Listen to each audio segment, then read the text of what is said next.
Prego. Beh, con Gianni Sartor, il Presidente del Parlamento friulano, parliamo di nomine della Fiera. È stata sollevata appunto una bufera nei giorni scorsi proprio per la nomina, così appunto diciamo politica, del sindaco Pedrotti. I 5 Stelle hanno detto Ongaro è inadatto perché fa parte della segreteria del PD del Veneto. Lei cosa ne pensa? Ho sentito prima l'intervento del rappresentante del Movimento 5 Stelle, ha detto che ha scavato, che hanno indagato, eccetera, eccetera. Io l'ho già trovato subito, penso di essere stato uno dei primi, bastava andare nel sito della regione Veneto per scoprire che questo signore che è stato designato, il problema secondo me non è il fatto che lui sia appartenente al PD, il problema è che non ha nulla a che fare con il territorio.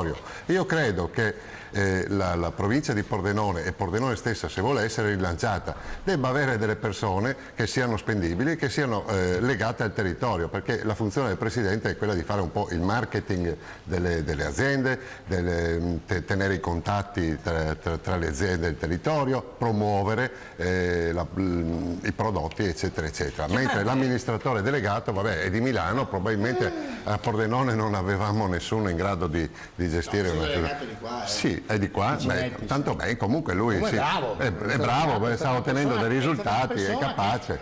Non solo ha recuperato la perdita di 8 milioni, ma ha fatto andare c'erano 900.000 euro di buco, quindi è stato bravo. Sartor, visto bene lei alla guida della Fiera? Non sono io che devo dire chi deve essere, però se Pordenone non è in grado di esprimere una figura del genere vuol dire che è meglio che chiudiamo, perché se cominciamo a guardare da più ampio raggio, sono stato al Verdi a vedere quel convegno che hanno organizzato per rilanciare Pordenone, è stata una cosa terribile. L'intervistatore era di Milano, ha fatto vedere come eravamo belli, come eravamo bravi, sembrava di essere ad una riunione di network marketing, poi sono arrivati i vari rappresentanti delle categorie e a un certo punto io mi sono un po' frantumato i cosiddetti e me ne sono uscito, perché parole sterili, inutili, e secondo me c'è bisogno di un ricambio abbastanza radicale anche a livello di rappresentanza. Ecco, bene, ringraziamo come sempre Gianni Sartor, che è Presidente del Parlamento friulano.